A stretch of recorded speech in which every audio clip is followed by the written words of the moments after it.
नमस्कार बच्चों, मैं Vipin Kumar Dubey Zeeshan science senior secondary school Jakhania Ghazipur से कक्षा 11 का गद्य पाठ हिंदी में जो है आज मैं आप लोगों को जो है गद्य पढ़ाऊंगा। जिसका पहला लेसन है, जिसका पहला पाठ जो है वह है नमक का दरोगा। नमक का दरोगा जो है आप लोगों को पढ़ना है। मुंशी प्रेमचंद की रचना है। यह मुंशी प्रेमचंद की यह रचना है नमक का दरोगा। सबसे पहले मैं आप लोगों को ये बता दे रहा हूँ कि कुछ बच्चे जो है आरोह की पुस्तक लिए हैं, लेकिन उन लोगों में जो है पहला लेसन जो है दूध का दाम दिया है, तो वह बुक जो है नहीं चलेगी। वह जो है साइड बुक है, उसको आप लोग जो है शॉप पे आकर जो है चेंज कर दीजिए। तो इसमें से जो है पहला लेसन हम लोग जो पढ़ेंगे वह जो है दूध का दाम जो है नमक का दरोगा पढ़ना है। नमक का दरोगा जो है मुंशी प्रेमचंद की रचना है। मुंशी प्रेमचंद जी ने जो है नमक का दरोगा जो है लिखा है। पहले जान लेते हैं मुंशी प्रेमचंद के बारे में। मुंशी प्रेमचंद थे कौन, इनका हिंदी साहित्य के क्षेत्र में योगदान क्या है। देखिए यहाँ पे थोड़ा सा इनके जीवन के बारे में दिया है। प्रेमचंद मूल नाम इनका, अर्थात इनका जो मूल नाम है, जो बचपन का नाम था, जो पहले नाम था, वह जो है धनपत राय। जन्म स्थान इनका जो है, जन्म जो है सन 1880 में लमही गांव, जो वाराणसी उत्तर प्रदेश में पड़ता है। प्रमुख रचनाएं, इनकी रचनाएं जो हैं सेवा सदन, प्रेमाश्रय, रंगभूमि, निर्मला, कायाकल्प, गबन, कर्मभूमि, गोदान, ये सब जो है इनके उपन्यास हैं। सोजे वतन, सोजे वतन यह जो है इनका एक कहानी संग्रह है, जो हमारे ब्रिटिश शासनकाल में जो है निकलती थी, और अंग्रेज़ों ने जो है इनकी इस रचना को जो है जब्त कर दिया था। मानसरोवर जो 8 खंड में है। गुप्तधन कहानी संग्रह है यह।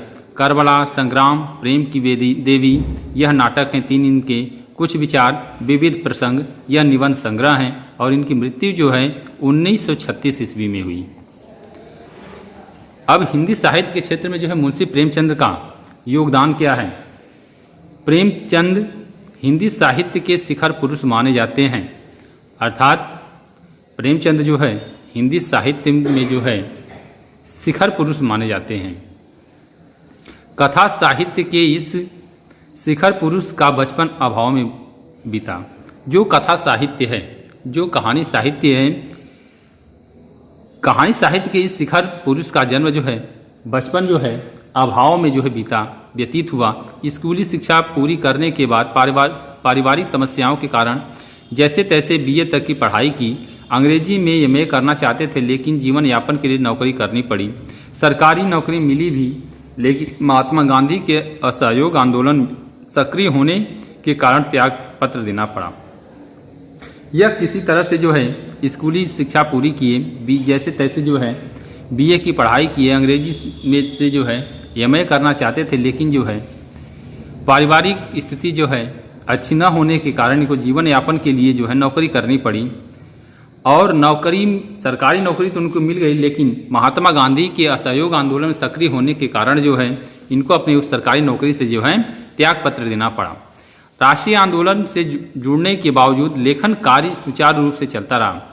यह राष्ट्रीय आंदोलन, महात्मा गांधी के जो है राष्ट्रीय आंदोलन से जो है असहयोग आंदोलन से जो है जुड़ने के बावजूद भी अपना लेखन कार्य जो है अच्छी तरह से, अच्छी ढंग से जो है चलाते रहे। पत्नी शिवरानी देवी के साथ अंग्रेज़ों के खिलाफ आंदोलनों में हिस्सा लेते रहे, और अपनी पत्नी शिवरानी उनकी पत्नी थी, और अपनी पत्नी के साथ जो है अंग्रेज़ों के खिलाफ जो है आंदोलन में जो है हिस्सा लेते रहे। उनके जीवन का राजनीतिक संघर्ष उनकी रचनाओं में सामाजिक संघर्ष बनकर सामने आया, जिसमें जीवन का यथार्थ और आदर्श दोनों था। उनके जीवन का जो राजनीतिक संघर्ष था उनकी रचनाओं में वह जो सामाजिक संघर्ष बनकर सामने आ गया, और जिसमें जो है जीवन का यथार्थ और आदर्श जो है दोनों मौजूद था। हिंदी साहित्य के इतिहास में कहानी और उपन्यास की विधा के विकास का काल विभाजन प्रेमचंद को ही केंद्र में रखकर किया जाता है। अब देखिए, जो हिंदी साहित्य का हमारा इतिहास है, जब उसका काल विभाजन किया गया, और काल विभाजन में जो है कहानी और उपन्यास, यह जो है विधा हैं, हिंदी साहित्य की जो विधा हैं, कहानी और उपन्यास विधा को जब जो है इनका जो काल विभाजन किया गया तो प्रेमचंद्र को ही जो है केंद्र मानकर इसको जो है विभाजित किया गया। और कैसे विभाजित किया जो है प्रेमचंद्र पूर्व युग, प्रेमचंद्र युग, प्रेमचंद्रोत्तर युग। यह प्रेमचंद्र की निर्विवाद महत्व का स्पष्ट प्रमाण है। वस्तुतः प्रेमचंद्र ही पहले रचनाकार हैं जिन्होंने कहानी और उपन्यास की विधा को कल्पना और रोमानियत की धुंधलके से निकलकर यथार्थ की ठोस जमीन पर प्रतिष्ठित किया। मतलब प्रेमचंद्र को ही लोग जो है कहानी और उपन्यास का जो है पहला उपन्यासकार मानते हैं, क्योंकि इन्होंने ही जो है कहानी और उपन्यास पर जो है कल्पना जो है शुरू की थी। यथार्थ की जमीन से जुड़कर कहानी किस्सा गोई तक सीमित न रहकर पढ़ने पढ़ाने की परंपरा से भी जुड़ी उनकी हिंदुस्तानी, हिंदी, उर्दू भाषा का विशेष योगदान रहा। उनके यहाँ हिंदुस्तानी भाषा अपने पूरे ठाट बाट और जातीय स्वरूप के साथ आई। उनका आरंभिक कथा साहित्य कल्पना, संयोग और रोमानियत के ताने बाने से बुना गया है, लेकिन एक कथाकार के रूप में उन्होंने लगातार विकास किया और पंच परमेश्वर जैसी कहानी तथा सेवा सदन जैसे उपन्यास के साथ सामाजिक जीवन को कहानी का आधार बनाने वाली यथार्थवादी कला के अग्रदूत के रूप में सामने आए। यथार्थवाद के भीतर भी आदर्शोन्मुख यथार्थवाद से आलोचनात्मक यथार्थवाद तक की विकास यात्रा प्रेमचंद्र ने की। आदर्शोन्मुख यथार्थवाद स्वयं उनकी ही गढ़ी हुई संज्ञा है। यह कहानी और उपन्यास के क्षेत्र में किए गए उनके ऐसे रचनात्मक प्रयासों पर लागू होती है जो कटु यथार्थ का चित्रण करते हुए भी समस्याओं और अंतर्विरोधों को अंततः एक आदर्शवादी और मनोवांछित समाधान तक पहुंचा देती है। सेवा सदन, प्रेमाश्रय, आज उपन्यास और पंच परमेश्वर, बड़े घर की बेटी, नमक का दरोगा आदि कहानियाँ ऐसी ही हैं। बाद की उनकी रचनाओं में यह आदर्शवादी प्रवृत्ति कम होती गई है और धीरे धीरे वे ऐसी स्थिति तक पहुँचते हैं जहाँ कठोर वास्तविकता को प्रस्तुत करने में वे किसी तरह समझौता नहीं करते। गोदान उपन्यास और पूस की रात, कफन आदि कहानियाँ इसके सुंदर उदाहरण हैं। यहाँ दी गई कहानी नमक का दरोगा प्रेमचंद्र की बहुचर्चित कहानी है, जिसमें आदर्शोन्मुख यथार्थवाद के एक मुकम्मल उदाहरण के रूप में देखा जा सकता है। कहानी में ही आए हुए, कहानी के बारे में थोड़ा सा बता रहा है लेखक, कहानी में आए हुए एक मुहावरे को ले तो वह धन के ऊपर धर्म की जीत की कहानी है। धन और धर्म को हम क्रमशः सद्वृत्ति और असद्वृत्ति, बुराई और अच्छाई, असत्य और सत्य इत्यादि भी कह सकते हैं। कहानी में इनका प्रतिनिधित्व क्रमशः पंडित अलोपीदीन और मुंशी वंशीधर नामक पात्रों ने किया है। ईमानदार कर्मयोगी मुंशी वंशीधर को खरीदने में असफल रहने के बाद पंडित अलोपीदीन अपने धन की महिमा का उपयोग कर उन्हें नौकरी से मुअत्तल करा देते हैं, लेकिन अंततः सत्य के आगे उनका सिर झुक जाता है।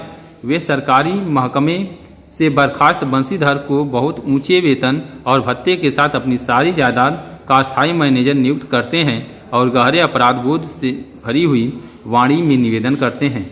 परमात्मा से यही प्रार्थना है कि वह आपको सदैव वही नदी के किनारे वाला बेमुरव्वत उदंड किंतु धर्मनिष्ठ दरोगा बनाए रखे। कहानी के इस अंतिम प्रसंग से पहले तक की समस्त घटनाएं प्रशासनिक और न्यायिक व्यवस्था में व्याप्त भ्रष्टाचार तथा उस भ्रष्टाचार की व्यापक सामाजिक स्वीकार्यता को अंततः साहसिक तरीके से हमारे सामने उजागर करती है। ईमानदार व्यक्ति के अभिमन्यु के समान निहत्थे और अकेले पढ़ते जाने की यथार्थ तस्वीर इस कहानी की बहुत बड़ी खूबी है। किंतु प्रेमचंद इस संदेश पर कहानी को खत्म नहीं करना चाहते हैं, क्योंकि उस दौर में वे मानते हैं कि ऐसा यथार्थवाद हमको निराशावादी बना देता है। मानव चरित्र पर से हमारा विश्वास उठ जाता है। हमारे चारों तरफ बुराई ही बुराई नजर आने लगती है। तो यह मुंशी प्रेमचंद के जीवन के बारे में रहा और थोड़ी सी जो है कहानी का जो है सारांश रहा। और जो है अपने नेक्स्ट वीडियो में हम आप लोगों को जो है नमक का दरोगा जो है पढ़ाएंगे। आप लोग जो है बुक जो है परचेज कर लीजिए।